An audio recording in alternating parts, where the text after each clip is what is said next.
nusa dan bangsa, menjaga harta pusaka untuk nusa dan bangsa.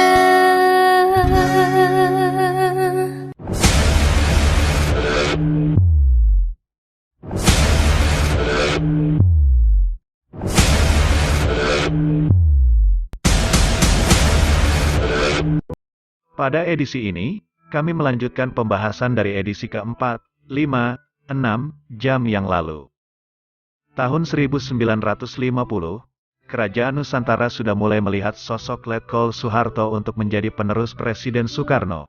Bila terjadi hal-hal yang tidak diinginkan pada Presiden Soekarno, hal ini juga sudah disetujui oleh Presiden Soekarno.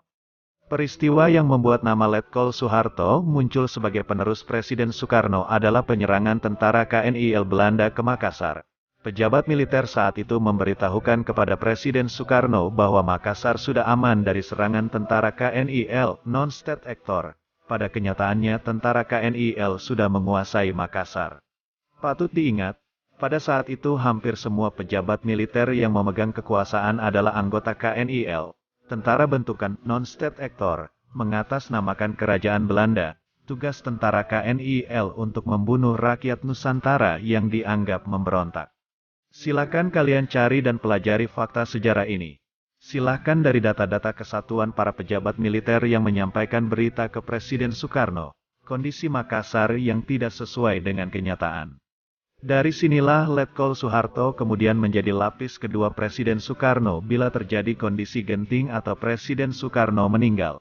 Karena itulah saat kondisi genting pada pemberontakan dan tindakan makar PKI tahun 1965, Maijen Soeharto yang ditunjuk sebagai pemegang kekuasaan tertinggi. SP 11 Maret adalah satu perintah pengamanan.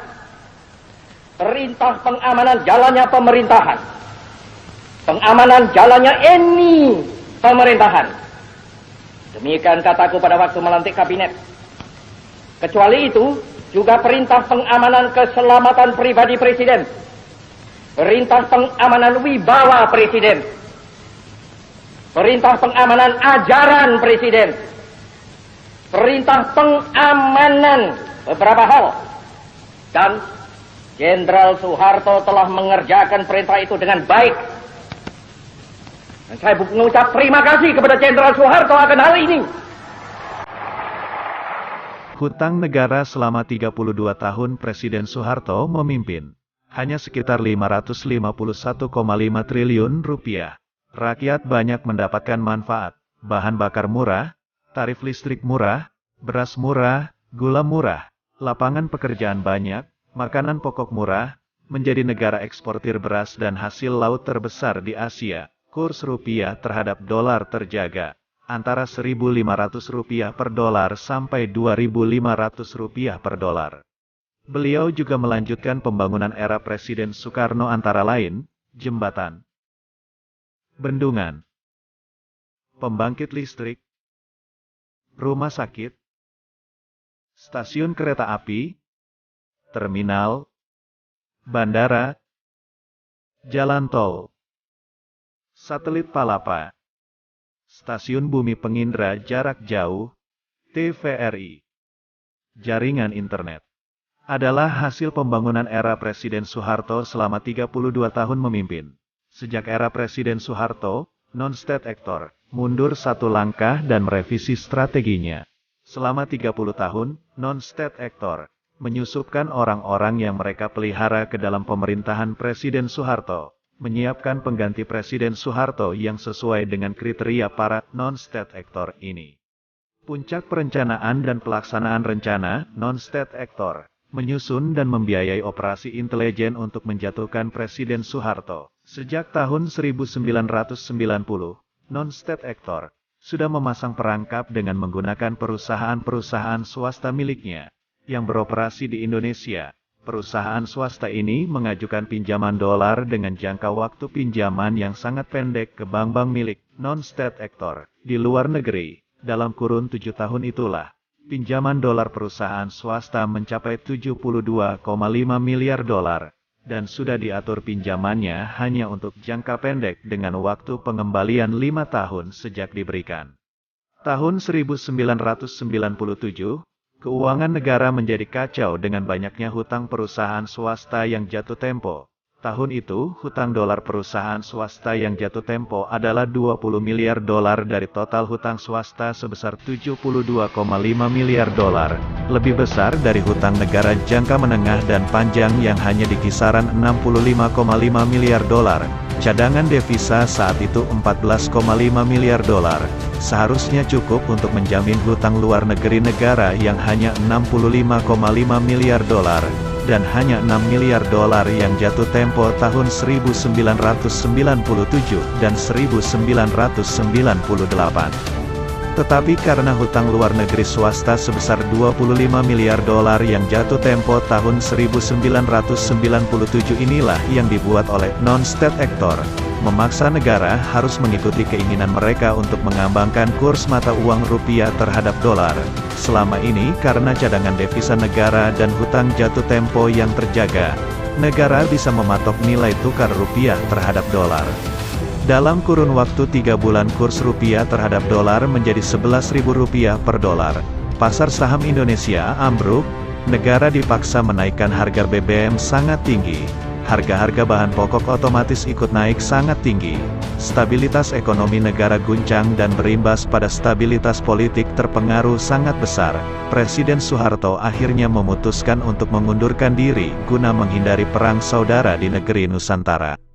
Kalian bisa melihat sendiri, kedua presiden mendahulukan pembangunan infrastruktur yang bermanfaat untuk masyarakat luas, seperti bendungan, rumah sakit, pembangkit listrik, jembatan penghubung wilayah, stasiun kereta api dan transportasi darat. Prioritas berikutnya adalah bandara, telekomunikasi dan jalan tol. Baik Presiden Soekarno maupun Presiden Soeharto selalu merencanakan terlebih dahulu apa yang akan dibangun dalam jangka waktu 5 tahun ke depan. Era Orde Baru dikenal dengan rencana pembangunan 5 tahun atau Repelita dan Pelita. Presiden Soekarno dikudeta oleh non-state actor. Presiden Soeharto dipaksa mundur oleh non-state actor. Non-state actor selalu menggunakan strategi membuat masalah yang mengganggu kepentingan rakyat banyak, tawarkan solusi untuk kepentingan rakyat banyak, dan berikan solusi yang sesuai dengan kepentingan non-state actor. Tanpa sadar, kami dan kalian mengikuti strategi yang non-state actor rencanakan. Ini bukan salah kami dan kalian semua. Sekali lagi, bukan salah kami dan kalian semua. Kami dan kalian semua adalah korban strategi non-state actor untuk ikut serta menjatuhkan Presiden Soekarno dan Presiden Soeharto. Kami dan kalian semua diadu domba untuk saling membenci, untuk membuat sekte-sekte politik, Soekarnoisme, Soehartoisme, dan masih banyak lagi. Ini karena para mahasiswa dan masyarakat umum tidak pernah mengetahui kebenaran sejarah. Non-state actor menyembunyikan sejarah yang benar. Non-state actor memodifikasi sejarah. Non-state actor menghilangkan sejarah kerajaan Nusantara milik kami dan kalian semua. Selama kurang lebih 8 generasi kalian didoktrin dengan sejarah yang salah. Sejarah yang sesuai dengan keinginan non-state actor. Tugas kami dan kalian semua adalah akhiri Soekarnoisme dan Soehartoisme, hilangkan pertikaian, jadilah satu dalam semangat Nusantaraisme. Sejak Presiden Soeharto mundur dari jabatan presiden, tidak ada lagi kriteria presiden yang sesuai untuk menjalankan amanah, memakmurkan bumi, mensejahterakan kehidupan seluruh rakyat Nusantara. Oleh karena itu sejak tahun 1998, tidak ada lagi yang diberikan mandat menggunakan harta amanah Nusantara. Sampai sekarang, non-state actor secara terus-menerus mempersulit dana amanah Nusantara masuk ke Indonesia untuk digunakan memakmurkan rakyat Nusantara. Non-state actor melalui regulasi perbankan dan regulasi-regulasi legal yang tidak masuk akal seperti misalnya equity restriction, mempersulit dana amanah masuk ke Indonesia. Omnibus Law juga regulasi yang secara makro tidak menguntungkan untuk rakyat Nusantara. Sampai sekarang kerajaan Nusantara masih mencari putra bangsa Nusantara, yang mampu meneruskan tugas, memakmurkan seluruh bumi, terutama memakmurkan rakyat Nusantara.